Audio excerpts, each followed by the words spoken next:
મંગલમ ભગવાન વીરો મંગલમ ગૌતમ પ્રભુ મંગલમ સ્થૂલિભદ્રાદ્યા જૈનો ધર્મોસ્તુ મંગલમ. આપણને ટ્રાય એ જ કરવાનું છે કે ભલે આપણે જેટલું બને ને તેટલું હલનચલન ઓછું કરવાનું છે. એ જ આપણને મેન ફાઇનલી એ જ આપણને ટ્રાય કરવાનું છે કે જે યોગ છે, મન વચન કાયાના જે યોગ છે, એટલે શારીરિક મેન તો હલનચલન, બોલવાનું ઓછું, એ બધું ઓછું ઓછું થાય એટલું ઓછું કરવાનું. કારણ કે એનાથી બાદર વાયુકાય જીવોની હિંસા થાય છે. પછી ફેન એસી વગર જીવવા ટ્રાય કરવાનો. અને હવા, અને ખાસ આપણે જોઈએ ને કે હવાવાળી જગ્યા કઈ છે, તો તે ખાસ જોઈને બેસવું નહીં. બીજું એ પણ ધ્યાન રાખવાનું કે ટ્રેન હોય તો ટ્રેનમાં પણ આવી રીતે કેટલાક જણ હવા ખાવા માટે લટકતા હોય છે રોજ રોજ. તો આવું બધું ન કરાય, એ બધું ધ્યાન રાખવાનું. કારણ કે એમ પણ આપણે ટ્રેનમાં ટ્રાવેલ કરતા હોઈએ તો ત્યારે પણ વાયુકા જીવોની અને બીજા ઘણા ત્રસ જીવોની હિંસા તો થાય જ છે. પણ અહીંયા આવી રીતે કરીને શું થાય છે, અનુમોદના પાપ પણ લાગે છે, એટલે ચીકણા પાપ કર્મોનું બંધ થાય છે. એટલા માટે આવું બધું નહીં કરવાનું. અને એમ પણ આપણે શું જોયું હતું કે વાયુકાય જીવો છે એમનું શરીર કેવું હોય છે, અત્યંત કોમળ હોય છે. તો એના કારણે થોડોક પણ એમનું, આપણા બોડી છે ને એની સાથે થોડોક પણ એમનું સ્પર્શ થઈ જશે ને એ જીવોનું, થોડુંક પણ એ અથડાઈ જશે તો અસંખ્ય પ્રમાણમાં વાયુકાય જીવોને તેઓ વેદના પામે છે. એટલે આટલા બધા જીવો વેદના પામે છે અને ઘણા બધા આવી રીતે અસંખ્ય પ્રમાણમાં ચવી જાય છે. માત્ર થોડુંક અથડાય આપણા શરીરની સાથે અને અસંખ્યના અસંખ્ય જીવોનું મરણ થઈ જાય છે. સાથે સાથે આવી એમની હિંસામાં જો અનુમોદનાના ભાવો પણ આપણે જો મિક્સ કરશું ને તો પછી આપણી ઉત્પત્તિ પછી થઈ જશે ફિક્સ વાયુકાયમાં જ. વાયુકાય તરીકે જો થઈ જશે પછી શું થશે, ઘણું બધું કાળ પછી ત્યાં જ આપણને ભમવું પડશે, ભટકવું પડશે. અને પછી મનુષ્ય ભાવ તો ભૂલી જ જવાનું, કારણ કે એ દુર્લભ છે અને મહા મુશ્કેલીથી પછી કેટલાક કાળ વીત્યા બાદ પછી મળી શકશે. એટલે બહુ ધ્યાન રાખવાનું અહીંયા. બીજું એક ક્વેશ્ચન આવેલું હતું કે સ્વરૂપ હિંસા એટલે શું છે. આપણે જ્યારે જિનાલયમાં આપણે દ્રવ્ય પૂજાની વાત કરતા હતા તો ત્યારે સ્વરૂપ હિંસાનું આવેલું હતું. તો એ આપણે જોઈ લઈએ. હા, અને બીજો એક એ પણ ક્વેશ્ચન હતો કે આરતી દીવો કરવાથી પરકાશ શસ્ત્ર બને છે કે નહીં.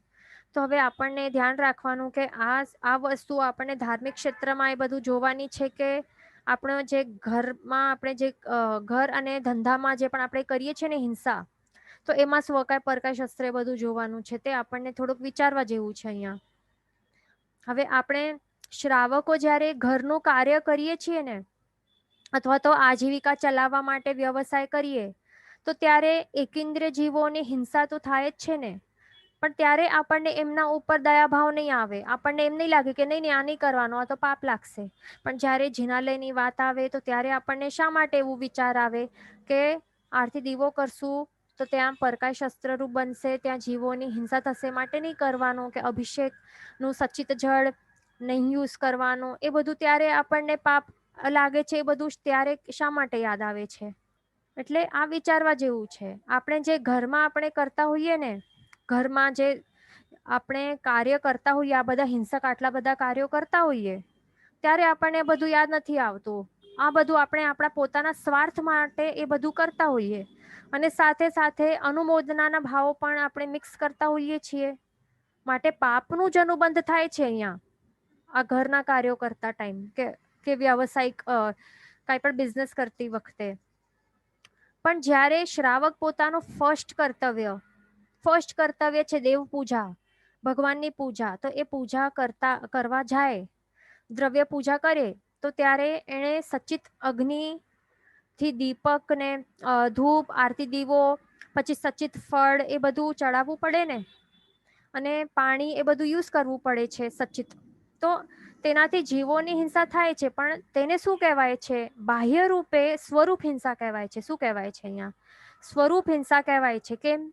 કારણ કે આ અષ્ટપ્રકારી પૂજા એ બધું કરવા પાછળ અહીંયા આપણા સ્વાર્થના ભાવો નથી, પણ કેવા ભાવો છે, પરમાર્થના ભાવો છે. કેવા છે? પરમાર્થ.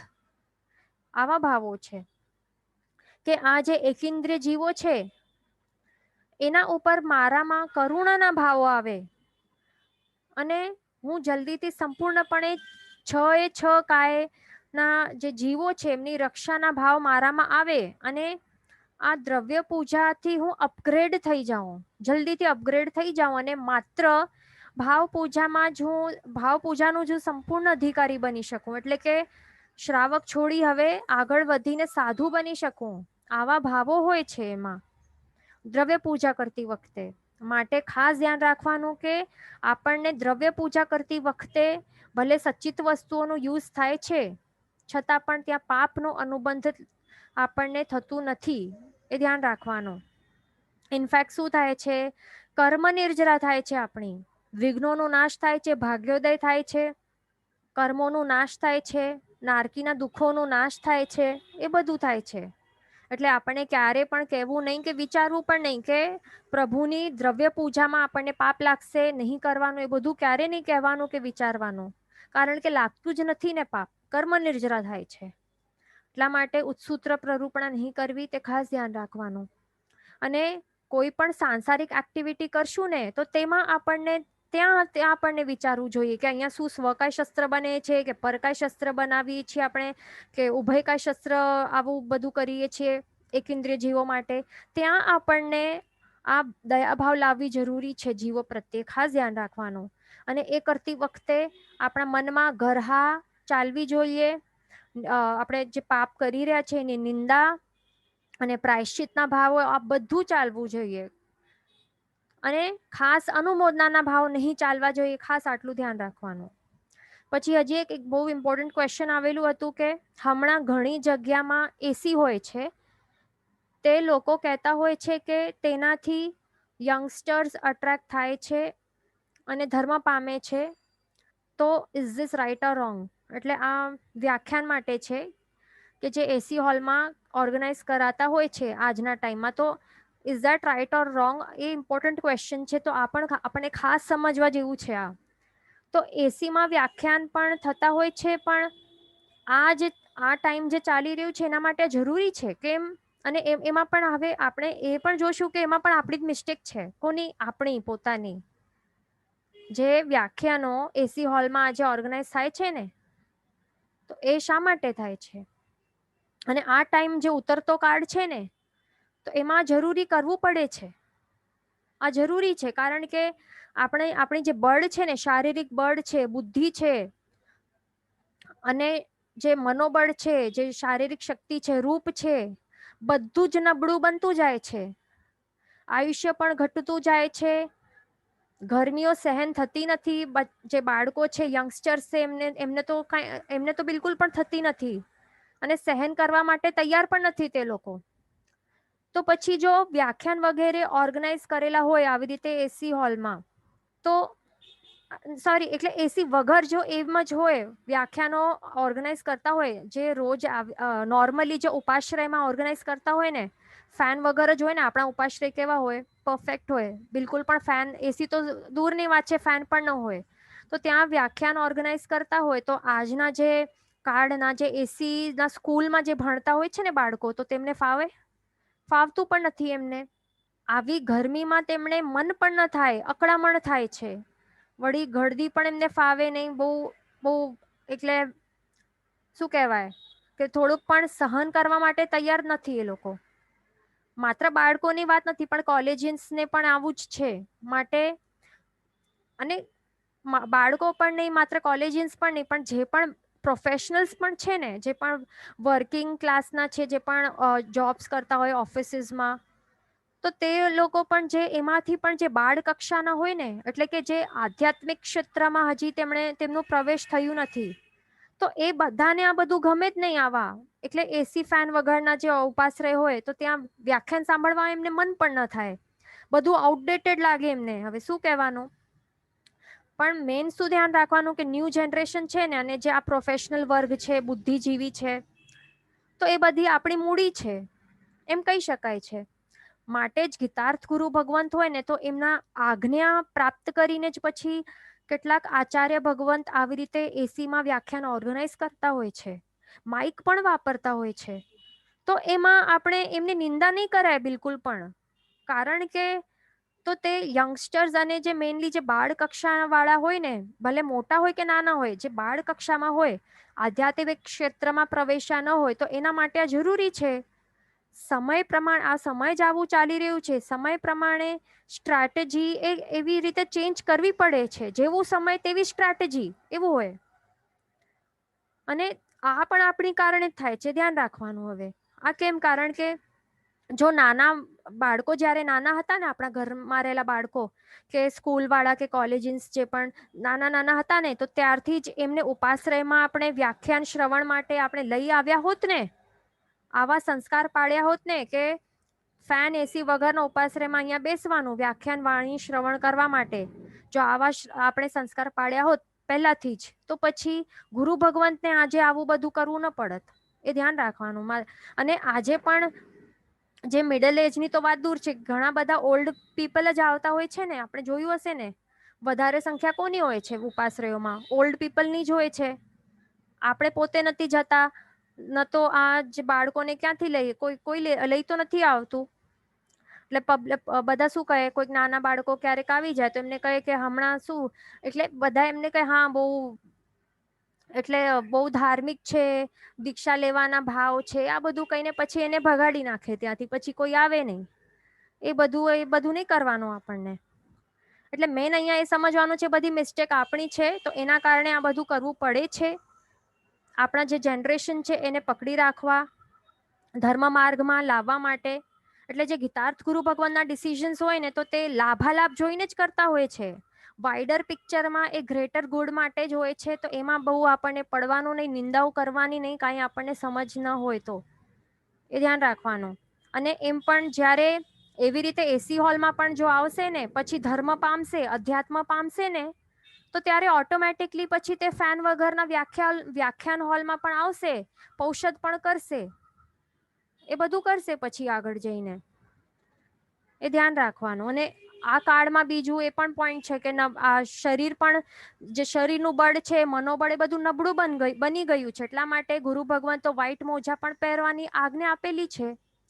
નહીં તો પછી આ પગ બળી જશે એના ડરથી પછી કોઈ દીક્ષા પણ નહીં લે, ડર લાગે બધાને. એટલા માટે આ કાર્ડ એવું છે ને, બધું કરવું પડે છે. એટલે એમાં આપણને ખાસ ધ્યાન રાખવાનું કે નિંદા બિલકુલ નહીં કરવાની, કે આ તો આમ છે, આ તો તેમ કરે છે, આ તો માઇક વાપરે છે, એમાં કાંઈ નથી. હમણાં એ કરવું પડે છે, ધ્યાન રાખવાનું. બરાબર. અને સ્વામી વાત્સલ્ય પણ આ જ કારણે ઓર્ગેનાઇઝ કરવું પડે છે. તો સ્વામી વાત્સલ્ય હોય એ સાંભળીને પછી બધા અટ્રેક્ટ થઈને આવે પછી વ્યાખ્યાન સાંભળવા માટે. એટલીસ્ટ આટલી બધી કન્વિનિયન્સ મળતી હોય તો એ કન્વિનિયન્સ થી અટ્રેક્ટ થઈને પછી એટલીસ્ટ જીનવાણી શ્રવણ માટે તો પધારે. એટલે લાભ એમાં વધારે થાય છે, આત્મિક લાભ થાય છે. એટલા માટે બધું સમજી વિચારીને આપણા લાભ માટે જે બધા કરતા હોય એમાં, એટલે લાસ્ટ લાઈન એ જ છે, એમાં આપણને કન્ક્લુઝિવ આ જ લાઈન છે કે એમાં કોઈ રોંગ નથી, એ ધ્યાન રાખવાનું. પછી એક ક્વેશ્ચન હતું કે what is global warming according to Jain શાસ્ત્ર? તો ગ્લોબલ વોર્મિંગ શું છે કે એ તો એ જ બતાવે છે, ગ્લોબલ વોર્મિંગ કે હમણાં હવે શું છઠ્ઠો વારો આવી રહ્યું છે, એ જ છે, એ બાજુમાં આવી રહ્યો છે. અને આ અવસરપીણીનું ઉત્તરતો કાળ છે, પ્રલય કાળ આવી રહ્યું છે આગળ. અને આપણા પણ શારીરિક બળ, મનોબળ, બુદ્ધિ, આયુષ્ય, પછી ફૂડ હોય ને, ખાદ્ય પદાર્થો, એમાં ન્યુટ્રિયન્ટ્સ પણ ઓછા થતા જવાના છે. એ જ દર્શાવે છે, બીજું કંઈ નથી. પછી એક ક્વેશ્ચન છે કે હાઉ લોંગ ડઝ પૃથ્વીકા સ્ટે અચિત વન્સ ઇટ બીકમ્સ અચિત? તો એ આપણે જોઈએ, આ ફોટો જોઈ રહ્યા છે, તો એમાં આ એક્ઝામ્પલ છે, આ રોડ છે સમજો. તો એમાં સમજો કે ઘણી અવર જવર થઈ છે. ઘણી અવર જવરના કારણે ઉપરનું જે અમુક લેયર હોય ને, તો ઉપરનું અમુક લેયર ને આટલો સમજો કે આટલો એ અચિત બની જાય છે સમજો. પછી હવે શું થાય છે, સમજો કે કંઈક થયું અને અહીંયા રસ્તો એમણે બંધ કરી દીધું, એટલે અહીંયાથી હવે અવર જવર પણ બંધ થઈ ગઈ છે. તો હવે અને અન્ય એનિમલ્સ પણ આવતા નથી. તો હવે શું થશે?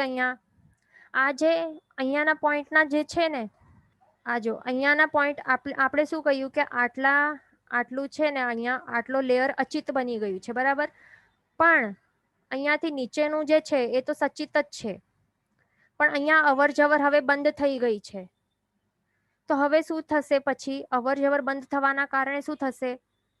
આ જે એરિયા છે ને, આ એકદમ એરિયા, અહીંયા સચિત જીવો છે અને અહીંયા બધા અચિત છે. તો હવે શું થશે કે સચિતના જોડે રહેલા જે એરિયા છે ને, તો ત્યાં પૃથ્વીકાયના જીવોની ઉત્પત્તિ હવે ચાલુ થઈ જશે ધીરે ધીરે. અને ધીરે ધીરે ધીરે શું થશે? ઉપરના ઉપર સચિત બનતા જશે, થતા જશે, એટલે જીવોની ઉત્પત્તિ થતી જશે, ઉપર વધતું જશે. અને પછી ઠેઠ, એટલે ઘણું એમાં તો ઘણું કાળ લાગશે, ઘણો સમય થશે. અને પછી ઠેઠ ઉપર સુધી એ થઈ શકે છે કે બધું સચિત બની જાય, એવું હોય છે. એટલે અનુકૂળ ઉત્પત્તિ યોગ્ય યોનિઓ પણ મળતી રહેશે. અને શસ્ત્રઘાત પણ જો નહીં થાય ને, તો આવું થઈ શકે છે કે પછી આવી રીતે સચિતના સંયોગમાં જે અહીંયા બાજુમાં ને શું થાય, આ પૃથ્વીકાય કેવા છે કે એ વધતા જાય છે. એટલે પછી ધીરે ધીરે ઉપર સચિત બનતું જશે, એ ધ્યાન રાખવાનું. હવે આગળ નેક્સ્ટ પોઈન્ટ, આ પણ ઇમ્પોર્ટન્ટ પોઈન્ટ છે કે એક ક્વેશ્ચન હતું કે શ્વાસોશ્વાસ અને વાયુકાયના જીવોમાં ડિફરન્સ શું છે? આ બહુ સારું ક્વેશ્ચન છે. એમાં આપણને સમજવાનું છે કે હવે શ્વાસોશ્વાસ આપણે જે બ્રીધિંગની પ્રક્રિયા કરી રહ્યા છીએ ને, તો આત્મા શું કરે છે? એમાં હવે બે વસ્તુઓ થાય છે. શું થાય છે? શ્વાસોશ્વાસનો જે પ્રોસેસ છે ને બ્રીધિંગનો, તો એમાં બે વસ્તુઓ થાય છે. તો પહેલી વસ્તુ શું થાય છે? આત્માને શ્વાસોશ્વાસ કરવા માટે શું કરે છે? જે વાતાવરણમાં જે 8 ગ્રાહ્ય વર્ગણાઓ હોય છે, કેટલી હોય છે? 8. એ બધું કર્મ ગ્રંથનો વિષય છે, એમાં આપણે ડિટેલમાં જવાના નથી, આગળ આવવાનું છે. પણ શોર્ટમાં સમજી લે કે 8 ગ્રાહ્ય વર્ગણામાંથી એક શ્વાસોશ્વાસ નામની એક સૂક્ષ્મ પરિણામી આવી હોય છે, વર્ગણા હોય છે. તો હવે બ્રીધિંગ કરવા માટે આત્મા શું કરે છે? શ્વાસોશ્વાસ વર્ગણાના જે પૂદગલ સ્કંધો છે ને, તો એમને ગ્રહણ કરે છે વાતાવરણમાંથી. પછી શ્વાસોશ્વાસ લે છે અને છોડે છે, એવી રીતે પ્રોસેસ કરે છે. એટલે આવી રીતે થાય છે. આ એક પ્રોસેસ છે. એ તો એની સાથે બીજું શું ચાલે છે? બ્રીધિંગ કરતી વખતે શું થાય છે? સેકન્ડ સાથે સાથે મિક્સચર ઓફ ગેસીસ છે ને, ઓક્સિજન, કાર્બન ડાયોક્સાઇડ, નાઇટ્રોજન વગેરે જે પણ વાતાવરણમાં રહેલા જે ગેસીસ છે, ગેસીસ એટલે શું છે? બાદર વાયુકાયના જીવો જ છે. તો આ બાદર વાયુકાયના જીવોને આવી રીતે બ્રીધિંગ કરતી વખતે બધું અંદર લે છે નાકથી. એટલે આ ડિફરન્ટ ટાઈપ્સના બાદર વાયુકાય જીવોને આવી રીતે અંદર લઈને આવી રીતે બ્રીધિંગનું પ્રોસેસ કરે છે. અંદર લંગ્સની અંદર એ બધું થાય છે. અને પછી બોડીમાં જે ઉત્પન્ન થયેલું જે નકામું કાર્બન ડાયોક્સાઇડ રૂપી જે વાયુકાયના જે જીવો છે ને, તો એમને પછી આવી રીતે બ્રીધ આઉટ કરે છે, નાકમાંથી બહાર એ કાઢે છે. તો એમાં શું થાય છે? બાદર વાયુકાયના જીવોને ગ્રહણ કરે છે અને છોડે છે. પણ સાથે સાથે શ્વાસોશ્વાસ વર્ગણાના જે પૂદગલ સ્કંધો છે ને, તો એમને પણ ગ્રહણ કરે છે અને છોડે છે. બંને વસ્તુઓ થાય છે બ્રીધિંગ પ્રોસેસમાં. તો હવે એમાં મેઇન પોઈન્ટ અહીંયા શું નોટ ડાઉન કરવા જેવું છે કે પહેલા પ્રોસેસમાં શું છે? શ્વાસોશ્વાસ વર્ગણા છે ને, તો એ વર્ગણાનું જે ટાઈપ છે ને, પ્રકાર, એ શ્વાસોશ્વાસ વર્ગણાનું છે. પણ આ સેકન્ડ છે ને, જેમાં એ બાદર વાયુકાયના જીવોને ગ્રહણ કરે છે અને મૂકે છે, લે છે, મૂકે છે સેકન્ડ પ્રોસેસમાં, તો આ બાદર વાયુકાય જીવો કોણ છે? એમનું શરીર શેનાથી બનેલું છે? તે છે ઔદારિક વર્ગણાના પૂદગલ સ્કંધોથી. બરાબર? એટલે બંને ટોટલી ડિફરન્ટ વર્ગણાઓ છે આ બંને. પણ મેઇન આ સમજવાનું છે કે શ્વાસોશ્વાસની જે બ્રીધિંગ પ્રોસેસ છે ને, તો એમાં બંને જ આ સાથે લેવાતા હોય છે. અને બંને આ શ્વાસોશ્વાસ વર્ગણા અને આ બાદર વાયુકાય જીવો રૂપી જે ઔદારિક વર્ગણાના પૂદગલ સ્કંધો, એ બંને જીવવા માટે જરૂરી છે. બંને જરૂરી છે, એ ધ્યાન રાખવાનું અહીંયા આપણને. બરાબર? તો હવે આપણું અહીંયા વાયુકાય જીવોનું આપણું કમ્પ્લીટ થઈ ગયું છે. તો હવે આપણે આગળ ચાલશું. આજે તો ગાથા ગ્રહણ નહીં થાય, પણ આપણે એમ જ ભાવાર્થ જોઈ લઈએ. તો વનસ્પતિકાય જીવોના જે મુખ્ય ભેદોવાળી આજે 8મી ગાથા આપણે નેક્સ્ટ વીક લઈ લઈશું. આજે આપણે માત્ર ગાથાર્થ જોઈ લઈએ. આજે 8મી ગાથા છે ને, એનું આ મિનિંગ છે.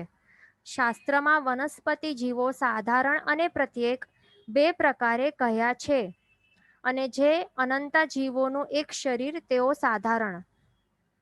બરાબર? આટલું ગાથાર્થ છે. તો હવે એનું વિવેચન આપણે આજથી વનસ્પતિકા જીવોનું આપણે સ્ટાર્ટ કરશું. તો આપણે અત્યાર સુધી શું જોયું છે આ ટેબલમાં કે જીવોના બે ભેદ છે, સંસારી મુક્ત, મુક્ત એટલે કે સિદ્ધ ભગવંત, અને સંસારીના બે ભેદ છે, ત્રસ અને સ્થાવર. સ્થાવરનું બીજું નામ છે એકેન્દ્રિય જીવો. આ બંને સેમ છે. પછી સ્થાવર જીવોના આપણે 5 ભેદો જોયા પૃથ્વીકાય, અને ઈચના દરેકના સૂક્ષ્મ બાદર આવી રીતે ભેદ હોય છે, તે બધું આપણે જોયું. પૃથ્વીકાયના સૂક્ષ્મ બાદર ભેદ, અપકાયના સૂક્ષ્મ બાદર, તેવુકાયના સૂક્ષ્મ બાદર, વાયુકાયના આપણે સૂક્ષ્મ બાદર. આટલા સુધી આપણે જોઈ લીધું. હવે આપણે આજથી વનસ્પતિકાય જીવોના ભેદ આપણે સ્ટાર્ટ કરવાના છીએ. તો એના કેટલા છે ભેદ? 2 ભેદ છે, પ્રત્યેક અને સાધારણ. કયા કયા છે? પ્રત્યેક વનસ્પતિકાય અને સાધારણ વનસ્પતિકાય. તો હવે પહેલા એ જોઈએ, પછી આપણે સૂક્ષ્મ બાદર ઉપર જશું. પહેલા પ્રત્યેક વનસ્પતિકાય શું છે, સાધારણ વનસ્પતિકાય શું છે, તે હવે આપણે વાત કરશું. તો હવે સાધારણ વનસ્પતિકાય એટલે શું? પહેલા આપણે સાધારણ વનસ્પતિકાય ના વિશે આપણે જાણી લઈએ કે સાધારણ વનસ્પતિકાય એટલે શું. એના બીજા વર્ડ્સ આપણે જો કહીએ ને તો એને અનંતકાય પણ કહી શકાય કે નિગોદ પણ કહી શકાય. આટલું આપણે જો બાયહાટ કરી લેશું ને તો આપણને ક્યારે પણ લાઈફમાં કન્ફ્યુઝન થશે નહીં. શું યાદ કરવાનું છે કે સાધારણ વનસ્પતિકાયના બીજા નામો કયા છે? એને અનંતકાય પણ કહી શકાય, એને નિગોદ પણ કહી શકાય. આ ત્રણેય વર્ડ્સનું એક જ મીનિંગ છે, ધ્યાન રાખવાનું.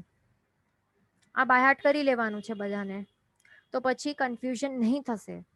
તો સાધારણ વનસ્પતિકા એટલે શું કે એક શરીરમાં અનંત આત્માઓ એક જ સાથે રહેલા હોય છે. અને પ્રત્યેક વનસ્પતિકા એટલે શું? પ્રત્યેક એટલે શું? પ્રત્યેક એ વર્ડનું મીનિંગ થાય છે કે ઈચ. પ્રત્યેક વનસ્પતિકા એટલે કે એક શરીરમાં એક જ આત્મા હોય છે. પ્રત્યેક વનસ્પતિમાં કેટલા હોય? એક શરીરમાં એક જ આત્મા હોય છે. અત્યાર સુધી આપણે પૃથ્વીકાય, અપકાય, તેવુકાય, વાયુકાય જીવોના સૂક્ષ્મ અને બાદર ભેદો જોયા ને, તો તેઓ બધાના કેવા હતા? એક શરીરમાં એક જ જીવ હતો ને, એટલે કે એક જ આત્માઓ હતા ને, એક શરીરમાં એક જ આત્મા હોય ને, તે આપણને યાદ છે ને. પણ અહીંયા શું થાય છે? હવે અહીંયા વનસ્પતિકાય જીવોનું જે પ્રત્યેક વાળું ભેદ છે ને, અહીંયા પ્રત્યેક વનસ્પતિકાય, તો એમાં પણ સેમ છે કે એક શરીરમાં એક જ આત્મા હોય છે. પણ હવે સાધારણ વનસ્પતિકાય વિશે આપણે વિચારણા કરીએ તો એમાં શું છે? એક જ કોમન શરીરમાં અનંત જીવો એક સાથે રહેલા હોય છે. એ ધ્યાન રાખવાનું, આ ડિફરન્સ છે એમાં. એટલે પૃથ્વીકાય, અપકાય, તેવુકાય, વાયુકાય આ બધાનું શું હતું? એક શરીરમાં એક જ આત્મા. તેવી જ રીતે પ્રત્યેક વનસ્પતિકાયમાં પણ સેમ છે, એક શરીરમાં એક જ આત્મા. પણ સાધારણ વનસ્પતિકાય માટે શું છે? એનું બીજા નામ શું છે? અનંતકાય કે નિગોદ પણ કહી શકાય. આ નામ યાદ હોય તો આપણને યાદ આવી જાય કે અનંતકાય છે એટલે કે એક શરીરમાં અનંત જીવો છે, અનંત આત્માઓ રહેલા છે એક સાથે. અહીંયા આપણને ફોટોમાં દેખાય છે ને, આ જો પ્રત્યેક વનસ્પતિકાય છે, તો એમાં યલો કલરનું સમજો કે આપણે શરીર છે, અને એની અંદર આ જે લાઇટ ગ્રીન કલરનું છે તો એ આત્મા છે. એક શરીરમાં એક જ આત્મા છે, પણ અહીંયા રાઈટમાં આપણને દેખાય છે નિગોદ કે અનંતકાય પણ કહેવાય કે સાધારણ વનસ્પતિ કાય પણ કહી શકાય. એનું આ એક યલો કલરનું જે શરીર છે, આખો ઘોડો, એની અંદર અનંત આત્માઓ છે. અહીંયા આપણને 5-6 જ બતાડ્યા છે અલગ અલગ બ્લુ કલરના શેડ્સમાં. પણ અહીંયા આપણને ડિપિક્ટ કરવાનું છે કે કેવી રીતે હોય છે. પણ અહીંયા સમજવાનું કે અનંતા છે, તો તે આપણે ફોટોમાં તો બતાડી નહીં શકીએ. બીજું એ પણ સમજવાનું કે આ પિક્ચરમાં ભલે અહીંયા એક આટલું બતાડ્યું છે, બીજું આત્મા મોટું, ત્રીજો હજી મોટું, ચોથું, એવી રીતે અલગ અલગ ન હોય.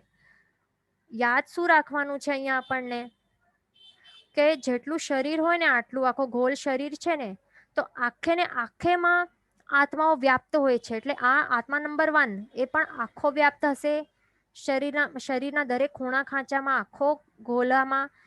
આત્મા નંબર 2 પણ આખો અહીંયા આખામાં વ્યાપ્ત હશે, ત્રીજું પણ આખામાં. એટલે અનંત જે હશે ને એ બધા જ ટોટલી આખા શરીરમાં વ્યાપ્ત રહેલા હશે.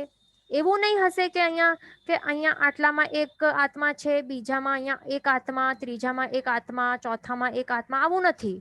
અનંતકાય માટે આવું નથી. એ ખાસ ધ્યાન રાખવાનું. બરાબર, એ ધ્યાન રાખવાનું. તો આ જે સાધારણ વનસ્પતિ કાય છે ને, ઓકે, અહીંયા એક ક્વેશ્ચન આવેલું છે કે ઇઝ પૃથ્વી, વાયુ, અગ્નિ, વોટર ઇઝ નોટ નિગોદ? નહીં, તો તે નિગોદ નથી. પૃથ્વી કાય છે, વાયુ કાય, અગ્નિ કાય, અપકાય, બધું કોણ છે? જેવા નામ છે તે જ છે, પણ એમને નિગોદ નહીં કહેવાય. એ ખાસ ધ્યાન રાખવાનું. નિગોદ કોને કહેવાય?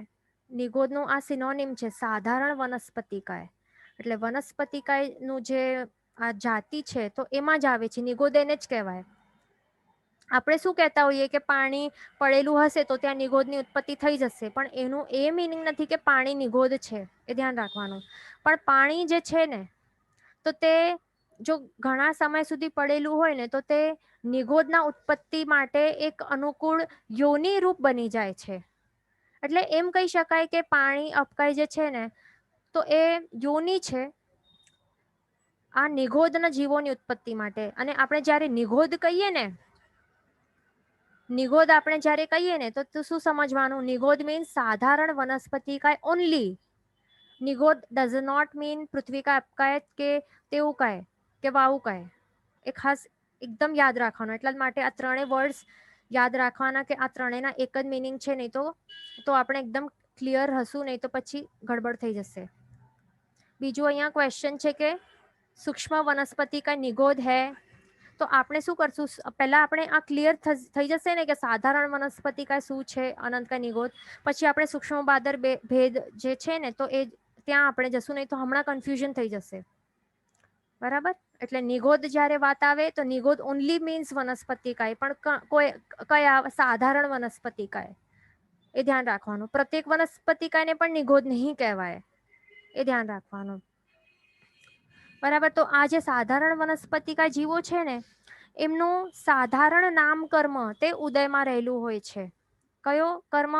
સાધારણ નામ કર્મ. અને એના કારણે જ તેમને એક જ કોમન આવું ઔદારિક શરીર મળેલું હોય છે. આ શરીર કયા વર્ગણાથી બનેલું છે? ઔદારિક શરીર હોય છે એમનું. જે યલ્લોમાં છે ને, તે એક જ કોમન ઔદારિક શરીર મળેલું છે. અને સાધારણ આ વર્ડનું મિનિંગ જ શું છે? સાધારણ એટલે શું? કોમન. સાધારણ એટલે કે સ્પેશિયલ નથી, પણ કોમન છે. અને એક જ કોમન ઔદારિક શરીર હોય છે. પણ બીજા જે તૈજસ શરીર અને કાર્બન શરીર પણ આપણે સાંભળ્યા હશે ને, જીવોના હોય ને, તૈજસ શરીર અને કાર્બન શરીર. તો એ બધા આત્માઓનો સેપરેટ હોય છે, અલગ અલગ હોય છે. એટલે એક આત્માનું એક તૈજસ શરીર અને એક કાર્બન શરીર, પછી બીજા આત્માનું અલગ તૈજસ અને કાર્બન શરીર, એવું હોય છે. એ ધ્યાન રાખવાનું. પણ ઔદારિક શરીર બધા અનંત બધાય આત્માનું એક જ કોમન હોય છે. અહીંયા આપણને ફોટોમાં ઉપર દેખાય છે ને. અને અહીંયા આપણે કોના માટે વાત કરી રહ્યા છે? સાધારણ વનસ્પતિ કાય કે અનંતકાય કે નિગોદના જીવો છે, એમના વિશે આપણી વિચારણા હમણાં ચાલુ છે. પ્રત્યેકનું આપણે પછી જોશું. તો આ જીવોનું એક જ અહીંયા આવી રીતે કોમન શરીર મળેલું હોય છે. એની અંદર, અને એ પણ શરીર કોનું, કયા વર્ગણાથી બનેલું છે? ઔદારિક શરીરથી. એટલે એક ઔદારિક શરીર કોમન હોય. બધા અનંત આત્માના વચ્ચે એક જ કોમન ઔદારિક શરીર હોય. પણ જે તૈજસ અને કાર્બન શરીર હોય છે ને, તો તે દરેક આત્માનું અલગ અલગ હોય. એટલે આ આત્માનું અલગ તેજસ કાર્બન, આ આત્માનું અલગ તેજસ કાર્બન શરીર. એટલે અનંતા બધાનું અલગ અલગ તેજસ કાર્બન શરીર હોય છે. તે ધ્યાન રાખવાનું. તે અનંત જીવો બધા જ શું કરે છે? એક જ સાથે એમનો જન્મ થાય. પછી શું કરે? એક જ સાથે બધા આહાર ગ્રહણ કરે. અને પછી એક જ સાથે બધા જ આ આહાર ગ્રહણ કર્યા બાદ એમનું જે કોમન જે ઔદારિક શરીર છે ને, તો એક પોતાના માટે કોમન ઔદારિક શરીર ક્રિએટ કરે છે. શરીર ક્રિએટ થયા બાદ પછી શું કરે? શ્વાસોશ્વાસ લે ને. પછી એક સાથે બધા જ શ્વાસોશ્વાસ લે, બ્રીધ ઇન બ્રીધ આઉટ, એ બધું પ્રોસેસ કરે. અને પછી નિહારની પ્રક્રિયા હોય તો એ પણ નિહાર પણ એક જ સાથે કરે છે. અને બધા પછી શું કરે, એક જ સાથે તેમનું જે શરીર છે એમને છોડી દે છે આત્માઓ, એટલે કે બધા એક સાથે એમનું મરણ થાય અથવા તો ચ્યવી જાય. જ્યારે પણ એમનું આયુષ્ય પૂર્ણ થાય તો ત્યારે એક સાથે બધા મરણ પામે. જે અનંત આત્માઓ જે એક શરીરમાં રહેલા હતા ને, તો તેઓ બધાનું સાથે એક સાથે જન્મ, મરણ, આહાર નિહાર, શ્વાસોશ્વાસ અને શરીર બનાવવાની પ્રક્રિયા બધું જ એક સાથે થતું હોય છે. ખાસ ધ્યાન રાખવાનું. એટલે વિચારો કે કેવો ભાવ મળ્યું છે આ બિચારા જીવોને. એક જ સાથે અનંતા જીવોની સાથે રહેવું પડે છે એક જ શરીરમાં, અને અનંતા જીવોની વચ્ચે એક જ શરીર હોય શેર કરવા માટે. વિચારો, આપણે બધા જ આવી જે નિગોદ છે ને, આવી રીતે નિગોદમાં કે અનંતકાળ પણ કહી શકાય કે સાધારણ વનસ્પતિ પણ કહી શકાય છે. તો એમાં આપણે અનંતા કાળ ચક્ર સુધી આપણે રહીને આવ્યા છીએ આવી નિગોદમાં. અને શાસ્ત્રકાર ભગવાન શું કહે છે કે એક અપેક્ષાએ એની અંદર નરક કરતા પણ વધારે પીડા હોય છે. જીવો હોય છે ને, તો તેઓ નરક કરતા પણ વધારે પીડા તેઓ જીવો ભોગવે છે આ નિગોદમાં. એ પણ અનંત ગણી વધારે પીડા. નરક હોય ને તો એમાં આવી રીતે વ્યક્ત પીડા રહેલી હોય છે, શારીરિક વ્યક્ત પીડા, કે આવી રીતે દેખાય ને હાય હોય બધું બધા કરતા હોય.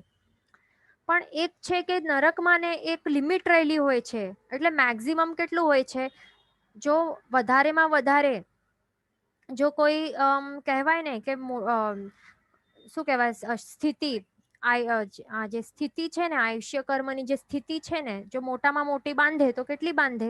33 સાગરોપમ ની બાંધી શકે ને, એનાથી તો વધારે નથી. એટલે એમ કહી શકાય કે 33 સાગરોપમ સુધી જ આવી રીતે નરકમાં આવી રીતે દુઃખો સહન કરવા પડે છે જીવોને કન્ટિન્યુઅસલી.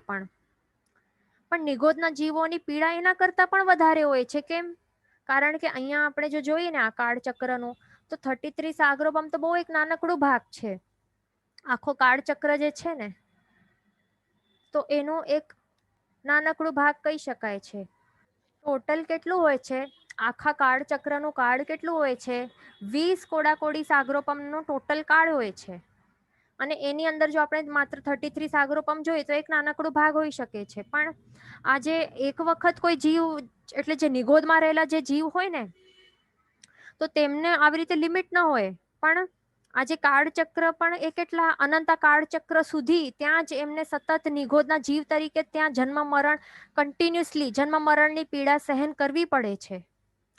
એટલા માટે શું કહે છે શાસ્ત્રકાર ભગવાન? તો કહે છે કે નરક કરતા પણ વધારે, એ પણ કેટલી અનંત ગણી વધારે પીડા આ નિગોદના જીવોને હોય છે. એ ધ્યાન રાખવાનું. અનંતા કાળ ચક્રો સુધી, અનંતા પૂદગલ પરાવર્તન કાળ સુધી ત્યાં જ ભટકવાનું, ત્યાં જ જન્મ મરણ, કન્ટિન્યુઅસલી જન્મ મરણ. વિચારો, એમ કહી શકાય કે ઇન અધર વર્ડ્સ કે અનંત સાગરોપમ પણ કહી શકાય. તો ત્યાં જ એમને પીડા સહન કરવી પડે છે. એમનું માત્ર એક જ શ્વાસોશ્વાસમાં 17.5 વખત જન્મ મરણ એમનું થાય છે જીવોનું. એટલે 17 ટાઈમ્સ આવી રીતે એમનું, એટલે જન્મ મરણ આવી રીતે 17 ટાઈમ્સ થાય, અને 18મી વખત તેઓ જન્મ પામે છે. આપણે સાંભળ્યું હશે ને કે એક શ્વાસોશ્વાસમાં 17.5 17.5 ટાઈમ્સ જીવો, આ જે નિગોદના જીવો છે એમનું જન્મ મરણ થાય છે. સાંભળ્યું હશે ને? તો 17 મીન્સ વોટ? એટલે કે એક વાર જન્મ મરણ, પછી બીજી વાર જન્મ મરણ, ત્રીજી વાર જન્મ મરણ, એમ કરીને 17 ટાઈમ્સ જન્મ મરણ. અને 18th ટાઈમ શું થાય? જન્મ થાય પાછું. બરાબર ને? તો આવી રીતે એમનું થાય છે. 17 ટાઈમ્સ જન્મ મરણ અને પછી 18th ટાઈમ જન્મ. તો આવી રીતે જો આપણે કેલ્ક્યુલેટ કરીએ ને, તો એક જ દિવસમાં કેટલા થાય છે અપ્રોક્સિમેટલી? એક જ દિવસમાં કેટલા ભવ થાય પછી એમના? 19,66,080. 19,66,080 ભવો થાય છે. વિચારો, એક જ દિવસમાં. એટલે વિચારો કે કેટલી વખત એમનું જન્મ મરણ થાય છે. એટલે, અને એ પણ અનંતકાળ ચક્રો સુધી. એટલા માટે તો નરક કરતા પણ વધારે પીડા કહેલી છે, અનંત ગુણી વધારે. તો આ હવે આપણે આ સાધારણ વનસ્પતિકાય છે, તો એમના આપણે હવે ભેદ જોઈએ આગળ. પહેલા આપણે આ ટેબલ જોઈ લઈએ તો આપણને ખ્યાલ આવે. ઓકે, અહીંયા એક કેલ્ક્યુલેશન છે. હા, આ જોઈ લો. આ એક શ્વાસોશ્વાસમાં 17.5 જન્મ મરણ અને 48 મિનિટ્સમાં કેટલા ભવો કરે છે? 65,536 ભવ અને એક દિવસમાં 19,66,080 ભવ કરતા હોય છે. આટલું બધું જન્મ મરણ. ભવ એટલે શું? જન્મ મરણ એ જ કહેવાય. હવે આપણે અહીંયા વનસ્પતિકાયના આપણે સાધારણ વનસ્પતિકાયનું ભેદ જોયું. હવે સાધારણ વનસ્પતિકાયના આપણે બે ભેદ છે. સૂક્ષ્મ સાધારણ વનસ્પતિકાય. જો સાધારણ વનસ્પતિકાયના કેટલા ભેદ છે? સૂક્ષ્મ અને બાદર. તો સૂક્ષ્મ સાધારણ વનસ્પતિકાય અને બીજું છે બાદર સાધારણ વનસ્પતિકાય. બરાબર. તો હવે આપણે એ ભેદો વિશે વાત કરશું. તો હવે આપણે અહીંયા શું જોયું કે એના બે ભેદ છે. તો એને આપણે બીજા વર્ડ્સમાં પણ એમ પણ કહી શકાય ને, કારણ કે આપણે શું કહ્યું હતું કે સાધારણ વનસ્પતિકાયના બીજા સિનોનિમ્સ શું છે એ યાદ રાખવાનું. નિગોદ પણ કહી શકાય અને અનંતકાય પણ કહી શકાય. તો હવે એના બે ભેદ છે ને, સૂક્ષ્મ અને બાદર. તો એટલા માટે આપણે એમ પણ કહી શકીએ કે પહેલું ભેદ છે સૂક્ષ્મ સાધારણ વનસ્પતિકાય અથવા તો સૂક્ષ્મ નિગોદ અથવા તો સૂક્ષ્મ અનંતકાય. આ પહેલું ભેદ છે. અને બીજું ભેદ શું છે? બાદર સાધારણ વનસ્પતિકાય અથવા તો બાદર નિગોદ પણ કહી શકાય કે બાદર અનંતકાય પણ કહી શકાય. આ એકદમ યાદ રાખવાનું. તો આગળ ક્યારે લાઈફમાં કન્ફ્યુઝન નહીં થશે. આ ત્રણે સિનોનિમ્સ યાદ રાખવાના. તો હવે આ સૂક્ષ્મ નિગોદ અને બાદર નિગોદમાં આપણે કાંઈ પણ કહીશું. સમજો કે સૂક્ષ્મ નિગોદ કહ્યું તો એ સમજી લેવાનું કે સૂક્ષ્મ સાધારણ વનસ્પતિકાયની જ વાત કરીએ છીએ અથવા તો સૂક્ષ્મ અનંતકાય. એન્ડ બાદર નિગોદની પણ એ વર્ડ આપણે કહેશું તો બાદર સાધારણ વનસ્પતિકાય કીધું એ જ સમજી લેવાનું. તો હવે બંનેમાં ડિફરન્સ શું છે તે આપણે સમજી લઈએ. તો પહેલું છે સૂક્ષ્મ સાધારણ વનસ્પતિકાય કે સૂક્ષ્મ નિગોદ. તો એમાં એ જીવોનો કયો કર્મ ઉદયમાં હોય છે? સૂક્ષ્મ નામ કર્મ. એમનું સૂક્ષ્મ નામ કર્મ ઉદયમાં રહેલું જ હોય છે અને તેના જ કારણે એમને આવું સૂક્ષ્મ શરીર પ્રાપ્ત થયેલું હોય છે. સૂક્ષ્મ એટલે એકદમ ટાઈની, નાનકડું એવું શરીર પ્રાપ્ત થયું હોય છે. અને આટલું નાનકડું હોય છે કે અસંખ્ય જીવો પણ એક સાથે તેઓ ગ્રુપમાં રહેલા હોય છતાં પણ તેઓ દેખાતા નથી આપણને.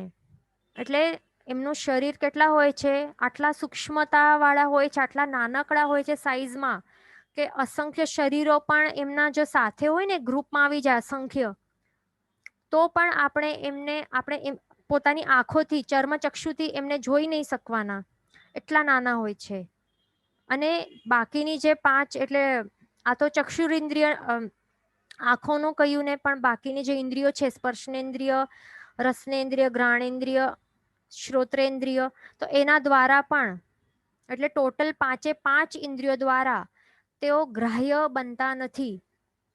એટલે એમના વર્ણ ગંધ રસ સ્પર્શ શબ્દ કાંઈ પણ એનું આપણને આભાસ થતું નથી, અનુભૂતિ થતી નથી. તે ધ્યાન રાખવાનું. બીજું આ સૂક્ષ્મ નિગોદ માટે શું છે કે એમનું છેદન ભેદન પણ થવું પોસિબલ નથી. છેદન ભેદન એમનું કરી નહીં શકાય અને તેમના દ્રવ્ય પ્રાણોનું પણ ઘાત કરવું પણ પોસિબલ નથી. એમને કોઈ પણ મારી નહીં નાખી શકે. ન તો અગ્નિ બાળી શકે, ન તો પાણી એને ડુબાડી શકે, કાંઈ પણ કોઈ નહીં કરી શકે. ન તો મિક્સરમાં એમને ગ્રાઇન્ડ કરી શકાય, કાંઈ નહીં કરી શકાય. ન તો છરીથી કાપી શકાય. પછી આ સૂક્ષ્મ નિગોદ ક્યાં રહેલી છે? સૂક્ષ્મ નિગોદ તે સંપૂર્ણ 14 રાજલોકમાં ઠાંસીને ભરેલી છે. ધ્યાન રાખવાનું. ક્યાં છે સૂક્ષ્મ નિગોદ? સૂક્ષ્મ નિગોદ અથવા તો સૂક્ષ્મ સાધારણ વનસ્પતિકાય પણ કહી શકાય. તેઓ ક્યાં છે? સંપૂર્ણ 14 રાજલોકમાં ઠાંસીને ભરેલા છે. તો વિચારો કે એક શરીરમાં અનંત આત્માઓ છે અને આખા ઠાંસીને ભરેલા છે, એટલે કેટલા અનંત હશે આત્માઓ. વિચારો. આ ખાસ વિચારવા જેવું છે. આપણું 14 રાજલોક પણ કેટલું મોટું છે. એમાં પણ સૂક્ષ્મ નિગોદ આ રીતે ઠાંસીને ભરેલી છે. વળી એક શરીરમાં અનંત જીવો, એટલે કેટલા જીવો હશે? આપણને એવું ક્વેશ્ચન આવતું હોય ને કે બધા સિદ્ધ ભગવંત અનંત જીવો સિદ્ધ બની ચૂક્યા છે અને હજી સિદ્ધ બનતા જશે અને અનંત આગળ પણ ફ્યુચરમાં બનવાના, એટલે બનતા જ રહેવાના છે ને સિદ્ધ ભગવાન. તો પણ પછી આપણને એવું ટેન્શન આવે ને કે હવે બધા જ જીવો પછી ખતમ એટલે ખાલી થઈ જશે, બધા સિદ્ધ બની જશે, પછી શું થશે? આખો વિશ્વ પછી આખો ખાલી થઈ જશે, પછી કોઈ જીવ હશે નહીં, એવું આપણને એવું ટેન્શન થતું હોય ને, એવું ક્વેશ્ચન આવતું હોય. પણ વિચારો કે કેટલા બધા છે, કંઈ ખાલી થવાનું છે કે કંઈ ખાલી થવાનું નથી. અહીંયા આટલા બધા જીવો છે, ચાલતું રહેવાનું છે આ પ્રોસેસ. આપણું વિશ્વ જે છે ને એ કેવું છે, અનાદિ અનંત છે, અનાદિકાળથી ચાલતો આવ્યું છે અને અનંતકાળ સુધી, એટલે જેનો અંત નથી, અનંતકાળ સુધી એ ચાલતો રહેવાનું છે. એટલે જીવો કેટલા હશે? જીવો જો આટલા પ્રમાણમાં હોય, અનંત અનંત પ્રમાણમાં, તો જ પછી આટલા ચાલી શકે ને વિશ્વ. નહીં તો વિશ્વનો એક એન્ડ આવી જાય ને, જો એક લિમિટેડ અમુક લિમિટેડ નંબર ઓફ જીવ્સ હોય તો પછી એક એન્ડ આવે ને ક્યારેક ને. એટલે વિશ્વનું એન્ડ ક્યારે થવાનું નથી, ક્યારે પણ થવાનું નથી, એ ધ્યાન રાખવાનું. કારણ કે જીવો જ અનંત અનંત છે, માટે ચાલતો રહેવાનું છે પણ અનંતકાળ સુધી. તો આ છે સૂક્ષ્મ નિગોદ કે સૂક્ષ્મ સાધારણ વનસ્પતિકા વિશે આપણે જોયું. હવે આપણે બાદર નિગોદ અથવા તો બાદર અનંતકાય અથવા તો બાદર સાધારણ વનસ્પતિકા વિશે હવે આપણે જોશું. તો હવે એમાં શું છે કે બાદર નિગોદ છે ને, તો એમાં એ જીવોનો કયો કર્મ ઉદયમાં હોય છે? બાદર નામ કર્મ એ ઉદયમાં રહેલું હોય છે. આ બાદર નામ કર્મના કારણે જ એમને આવું બાદર કે સ્થૂળ શરીર એ પ્રાપ્ત થયું છે. બરાબર? અને બાદર આ વર્ડનો મિનિંગ શું છે? બાદર વર્ડનો મિનિંગ છે કે સ્થૂલ કે મોટો, એટલે મોટા શરીર વાળા હોય છે બાદર નિગોદના જીવો. બરાબર? અને એ આટલા સ્થૂલ સાઈઝના હોય છે, એટલે મોટા શરીર વાળા હોય છે કે આપણને આપણી જે 5 ઇન્દ્રિયો છે તો એના દ્વારા જોઈ નહીં શકીએ. બરાબર? પણ અસંખ્ય શરીરો જ્યારે એમના ભેગા થાય ને, તો ત્યારે જ આપણે એમને જોઈ શકીએ, એવું હોય છે. એમાં પણ આપણે પૃથ્વીકાય, અપકાય, તેવકાય વિશે એમના વિશે આપણે જોયું હતું ને કે એક જ શરીર, એક જ સિંગલ એમનો બાદર જીવ હોય, બાદર પૃથ્વીકાય હોય કે બાદર અપકાય હોય કે બાદર તેવકાય કે બાદર વાવુકાય હોય ને, તો એક જ સિંગલ હોય તો નહીં દેખાય ને, એ જ જોયું હતું ને આપણે. પણ જ્યારે અસંખ્ય બાદર પૃથ્વીકાય કે અસંખ્ય અપકાયો કે અસંખ્ય તેવું કે અસંખ્ય વાવુના શરીરો જ્યારે એક ગ્રુપમાં આવે, તો ત્યારે જઈને આપણને આંખોથી દેખાય છે ને, સિંગલ નહીં દેખાય. તો અહીંયા બાદર નિગોદ છે ને, એમાં પણ એવું જ રૂલ છે કે એક જ સિંગલ હોય ને તો પણ આપણને, જો બાદર નિગોદ હોય ને તો નહીં દેખાય. પણ જ્યારે અસંખ્ય ભેગા થાય ને, અસંખ્ય જ્યારે ભેગા થાય ત્યારે જ આપણને ચર્મચક્ષુથી જોઈ શકીએ છીએ. ધ્યાન રાખવાનું. એના માટે પણ સેમ છે. ફોર એક્ઝામ્પલ, અહીંયા જે આપણે જોઈએ બટાટા હોય, એટલે પટાટોઝ હોય કે ગાજર હોય, એ બધા હોય ને આવા, તો એમનું એક જ શરીર હશે ને સિંગલ, તો આપણને દેખાશે નહીં. ધ્યાન રાખવાનું. અહીંયા જે આપણને દેખાય છે, આપણને શું લાગે છે? એક જ શરીર છે. આ કંઈ એક જ શરીર નથી, પણ એક ગ્રુપ છે. શું છે? આ ગ્રુપ છે, ગ્રુપ ઓફ શરીર છે. પણ કેટલા અસંખ્યથી અસંખ્યાત શરીરો છે, એમનું એક ગ્રુપ બન્યું છે. પછી આપણને આ બાદર નિગોદ દેખાય છે. એટલે અહીંયા બાદર નિગોદ કે બાદર અનંતકાય કે બાદર સાધારણ વનસ્પતિકાય જે જીવો છે, તો એમનું એક્ઝામ્પલ આપણે બટાટા કે જે સુરણ હોય, કાંદા હોય કે નીલફૂગ હોય, તો એ બધું એ એક્ઝામ્પલ આપણે લઈ શકીએ છીએ. બધું એ બધાને બાદર નિગોદ જ કહેવાય છે. એ ધ્યાન રાખવાનું. એમને બાદર અનંતકાય પણ કહી શકાય, બાદર સાધારણ વનસ્પતિ પણ કહી શકાય કે બાદર નિગોદ પણ કહી શકાય છે. નીલફૂગને પણ એ જ કહી શકાય છે. એમાં આવી જાય છે. અને અહીંયા એમના શરીરનું છેદન ભેદન થઈ શકે છે શસ્ત્ર વડે. આ બાદર નિગોદનું ઓબ્વિયસલી આ થાય જ ને, છરીથી કાપતા હોય છે, કંઈ પણ કરી શકાય છે, અગ્નિથી પણ એને બાળી શકાય છે, બધું કરી શકાય છે અહીંયા. અને આ જે બાદર નિગોદ છે, તો તેઓ ક્યાં રહેલા છે? 14 લોકમાં. તેઓ માત્ર અમુક ભાગમાં જ વ્યાપ્ત છે. એ પણ આપણે આગળ જોશું ક્યાં ક્યાં છે, એ ધ્યાન રાખવાનું. ઓકે, બીજું આપણે આગળ જોઈએ કે આ જે સૂક્ષ્મ નિગોદ અને બાદર નિગોદ, આ બંનેના ભેદ આપણે જોયા. બંનેમાં એક કોમન શું છે સૂક્ષ્મ નિગોદ અને બાદર નિગોદના જીવોમાં? કે બંનેના જે એક જ શરીર છે ને, એક જ શરીરમાં અનંતા આત્માઓ રહેલા હોય છે. અને જે એક જ સાથે જન્મે છે અને એક જ સાથે તેમનું મૃત્યુ થાય છે. એક સાથે શ્વાસોશ્વાસ લે છે, એક સાથે આહાર અને નિહાર એ બધું એક સાથે કરે છે. આ બંને માટે સેમ છે, સૂક્ષ્મ નિગોદ અને બાદર નિગોદ માટે. અને બીજું એ પણ પોઈન્ટ સેમ છે કે એક શરીરમાં અનંત આત્મા છે. આ બંને માટે સેમ છે, એ પણ ધ્યાન રાખવાનું. પછી આપણે અહીંયા જે પટાટો દેખાય છે ને, એમાં એક આપણે સાંભળ્યું હશે ને શાસ્ત્રમાં, આવી રીતે શાસ્ત્રકાર ભગવંતો કહેતા હોય છે કે અહીંયા જે નીડલ દેખાય છે ને સોઈ, તો સોઈને આપણે એવી રીતે કોઈક અનંતકાય હોય, બાદર નિગોદ હોય કે બાદર અનંતકાય, તો એની અંદર આપણે ભરાવીને બહાર કાઢીએ તો એના ટોચ ઉપર એક અહીંયા પાર્ટિકલ આવી ગયું ને, અહીંયા આપણને દેખાય છે અહીંયા, તો શું થાય, તો જે એક જ કણ હોય ને, આટલું નાનકડું જે કણ, તો એ નાનકડો કણ તે પણ કઈ એક જ શરીર નથી, એ ધ્યાન રાખવાનું. આ જે નાનકડું કણ દેખાશે ને, તો એ પણ સિંગલ શરીર નથી, પણ એ પણ અસંખ્યાતા શરીરોનું સમૂહ છે. ધ્યાન રાખજો, શું છે? અસંખ્યાતા બાદર, જે બાદર સાધારણ વનસ્પતિકા જીવોના શરીરોનું એક ગ્રુપ છે, તે એ નાનકડું ડોટ પણ એ ધ્યાન રાખવાનું. એટલે આપણને લાગે ને, આપણને કન્ફ્યુઝન થતું હશે કે આટલા નાનકડા ડોટમાં આટલા શરીરો, અને એમાં પણ આટલી નાની જગ્યામાં અનંત જીવો કેવી રીતે રહેતા હશે, એવું ડાઉટ આપણે આવી શકે. અને એવું જો ડાઉટ આવે ને, તો ધ્યાન રાખવાનું કે આપણામાં શું થાય છે, પછી સંશય આવે ને, જીનવાણી ઉપર સંશય આવે તો આપણું સમ્યક્ત્વ જે છે એ ડગમગાઈ શકે છે. એટલે સંશય નહીં લાવવાનું, કારણ કે આપણા જે અરિહંત ભગવંત છે ને, તો એમણે કેવલ જ્ઞાન દ્વારા એ જોયું છે, પોતાના આત્માના જે જ્ઞાન છે, કેવલ જ્ઞાન રૂપી જે અનંત જ્ઞાન છે, એના દ્વારા તેમણે જાણ્યું છે, જોયું છે અને બતાડ્યું છે, જેવું છે તેવું બતાડ્યું છે. તો એમાં આપણને સંશય નહીં લાવવાનું. નહીં તો આપણામાં જો સમ્યક્ત્વ હોય તો એ મલિન થઈ જાય છે. એટલે આવા સંશયો નહીં લાવવા. પણ છતાં પણ આપણને ડાઉટ રહી ન જાય ને ક્યાંક પણ, કે આટલા નાનકડા જે ડોટ છે, તો એની અંદર આટલા નાની, એક મિનિટ, આટલી નાની જગ્યામાં આટલા અનંત જીવો કેવી રીતે હોઈ શકે, આવી રીતે કેવી રીતે હોઈ શકે? તો આપણે એક એક્ઝામ્પલથી આપણને ક્લિયર થઈ જશે કે માત્ર સોયના એક અગ્રભાગમાં અનંત આત્માઓ કેવી રીતે હોઈ શકે. તો હવે આપણે પ્રેક્ટિકલ કરી શકીએ. એક રૂમ હોય ને, એક રૂમમાં આપણને એક સોય રાખવાની, અહીંયા આપણને એક સોય દેખાય છે ને, તો અહીંયા એક સોય રાખવાની.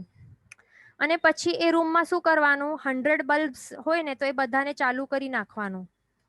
તો પછી શું થાય, 100 બલ્બ્સ આપણે ચાલુ કરીએ તો બધા 100 બલ્બ્સનું પ્રકાશ આ સોયના અગ્રભાગમાં રહી શકે છે ને? થાય છે ને? કે એવું થાય છે કે એકનું પ્રકાશ પડે છે અને બીજું નથી પડતું, એવું થાય છે? નથી થતું ને? પણ જો 100 બલ્બ્સ હશે તો 100 બધા 100 બલ્બ્સના પ્રકાશ જે છે, લાઇટ છે, તો એ આ સોયના અગ્રભાગ ઉપર એ સમાઈ જાય છે ને, આટલામાં એ પ્રકાશ પડે છે ને, બરાબર? તો હવે આગળ શું કરવાનું, અનંતા બલ્બ્સ લાવવાના. કેટલા? અનંતા બલ્બ્સ અહીંયા રૂમમાં લગાડવાના અને બધા અનંતા બલ્બ્સને ચાલુ કરવાનું એ રૂમમાં. તો પછી શું થશે, તો અનંતા જેટલા બલ્બ્સ હશે એ બધાનું, દરેકનું પ્રકાશ આ જ એક સોય છે એના અગ્રભાગે રહી શકશે ને? પોસિબલ છે ને કે નથી પોસિબલ? થાય છે ને? અને આપણે આ ઇમેજિન પણ કરી શકીએ છીએ. તો બસ એવી જ રીતે જે સોયનું જે અગ્રભાગ છે, તો એમાં રહેલા જે બટાટાનું જે ડોટ છે, એક કણ છે, તો એમાં પણ અનંતા આત્માઓ રહી શકે છે, તે ધ્યાન રાખવાનું. અને એ આપણને પ્રભુને જ જોઈને આપણને બતાડ્યું છે આપણને. એટલે આ જે પ્રભુનું જે વાણી છે, જે જીન વચન છે, એના આ વચન ઉપર સંશય બિલકુલ આપણને આવવું ન જોઈએ, એ ધ્યાન રાખવાનું. સમ્યક્ત્વ હશે તો મલિન થઈ જશે, મિથ્યાત્વ હશે તો ગાઢ બનશે. એટલે એ ધ્યાન રાખવાનું. માટે જ આપણા હિત માટે પ્રભુએ કહ્યું છે કે આપણને આવા જે અનંતકાય છે, તો એમને ખાવું ન જોઈએ. જે બાદર નિગોદ છે, બાદર નિગોદ રૂપી બટાટા, ગાજર, કાંદા, ગાર્લિક, લસણ જે પણ છે, પાલક છે, સુરણ છે, બીટરૂટ છે, જે પણ છે, એ બધું ખાવું ન જોઈએ આપણને. તેનું ત્યાગ કરવું જોઈએ. કારણ કે માત્ર એક જ ડોટમાં અનંત જીવો છે, તો પછી વિચારો કે આખો આ બટાટું છે, આખો આખા બટાટાના એક બાઈટમાં કે આખા એનું શાકમાં કેટલા અનંત જીવોની હિંસા થાય છે વિચારો.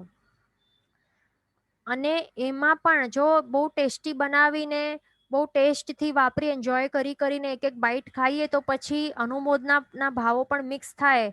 પછી શું થશે? ચીકણા પાપ કર્મોનું બંધ થશે. અને પછી એ વખતે જો આયુષ્ય કર્મનું બંધ થશે તો કઈ ગતિ મળશે? નરક ગતિ મળશે ને. શું મળશે? આવું આવું ખાઈને પછી શું બનશે? આપણને નરક ગતિની પ્રાપ્તિ થશે. અને બહુ જ આસક્તિ રહી જશે ને તો પછી આપણને પોતાને જ આવું બટાટું બનવું પડશે પછી. અને બટાટાનો જીવ બની ગયા એટલે શું છે? આ બાદર નિગોદ બની ગયા ને. અને આપણે પહેલા જ કહ્યું કે એક વખત નિગોદમાં ગયા તો થઈ ગયું. પછી ત્યાં જ આપણે પછી જન્મ મરણ ચાલુ થઈ જશે. અનંતકાળ ચક્ર સુધી ત્યાં જ પછી એવી જ રીતે ત્યાં ભટકવું પડશે. વિચારવાનું, આ વિચારવા જેવું છે. માટે પોતાને જ આપણને વિચારવાનું કે આ ત્યાગ કરવા જેવું છે કે ખાવા જેવું છે? આ વસ્તુ આ જીવોનું શરીરોથી બનેલું છે તો જીવોને શું ખવાય? એ પણ અનંત પ્રમાણમાં, એ પણ માત્ર પોતાના સ્વાર્થ માટે. જેટલું ઓછી હિંસા થઈને આપણે આહાર કરીએ ને તો એટલી એ ટ્રાય કરવાનો કે જેટલા ઓછામાં ઓછા જીવોની હિંસા થાય એવી રીતે આહાર કરવાનું હોય છે. એ ધ્યાન રાખવાનું. અને આહાર પણ નહીં કરવાનું, જેટલું થાય એટલું ઓછું કરવાનું. એટલા જ માટે તો તપ ત્યાગ કરતા હોય આપણા કેટલા બધા શ્રાવક શ્રાવિકાઓ, ગુરુ ભગવંતો તપ ત્યાગ એટલા જ માટે તો કરતા હોય કે ઉપવાસ હોય તો એક દિવસનું એટલીસ્ટ બધા વનસ્પતિકાય જીવોને અને અગ્નિકાય જીવોની હિંસા એટલે એમને તો અભયદાન તો આપી શકીએ ને. એક દિવસના ઉપવાસથી કેટલું બધું એમને આપણે જીવ રક્ષા કરી શકીએ છીએ વિચારો. એટલા જ માટે લાઈફ ટાઈમમાં આપણને તપમાં જ રહેવું જોઈએ. તપનું માત્ર એક જ નહીં નથી કે એક જ ઇન્ટેન્શન આપણું ન હોવું જોઈએ કે માત્ર કર્મ નિર્જરા. એ તો છે, ઓબ્વિયસલી છે, મોક્ષ છે અને કર્મ નિર્જરા છે. પણ મેન એનાથી પણ એક પરમાર્થ છે. પોતાના આત્મા કલ્યાણની સાથે આટલા બધા જીવોની રક્ષા માટે આપણે એક દિવસ ઉપવાસ કરશું તો કેટલા જીવોની રક્ષા થશે વિચારો. અગ્નિકાય જીવોની, વનસ્પતિકાય જીવોની. બરાબર. એટલા માટે લાઈફ ટાઈમમાં તપમાં જ રહેવું જોઈએ થાય એટલું. બરાબર. તો આવી રીતે આપણને જે આ જીન વચન છે તો તે આપણને શ્રદ્ધાથી સ્વીકારવું જોઈએ કે કે એક શરીરમાં અનંતા જીવો છે અને આ ત્યાગ કરવા જેવો છે. આ અભક્ષ્ય છે અનંતકાય.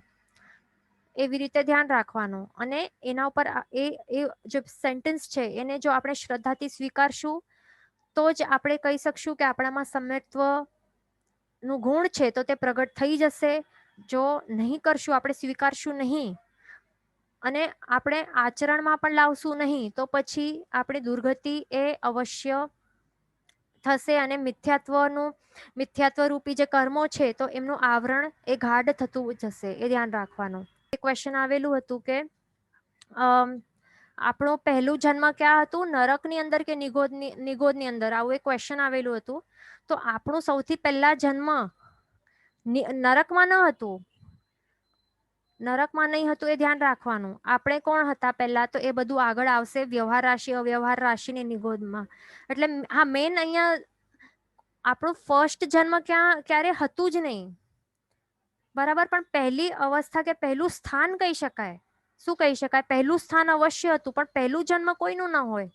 કારણ કે આત્મા ઇઝ નોટ ક્રિએટેડ. આત્મા cannot be created nor can it be destroyed. બરાબર ને? તો આત્માનું ક્રિએશન જ પોસિબલ નથી તો પહેલું જન્મ કેવી રીતે થઈ શકે? બરાબર ને? એટલે એનું કોઈ પહેલું જન્મ નથી પણ પહેલાથી જ હતું. બરાબર. પણ એમ કહી શકાય કે એમનું પહેલું સ્થાન હતું. તો એ ક્યાં હતું તે આપણે આગળ વાત કરશું. નેક્સ્ટ ક્લાસમાં આપણે વાત કરશું. વચન વિરુદ્ધ બોલાયું હોય તો મિચ્છામિ દુક્કડમ. સર્વ મંગલ માંગલ્યમ, સર્વ કલ્યાણ કારણમ, પ્રધાનમ સર્વ ધર્માણમ, જૈનમ જયતિ શાસનમ. પ્રણામ.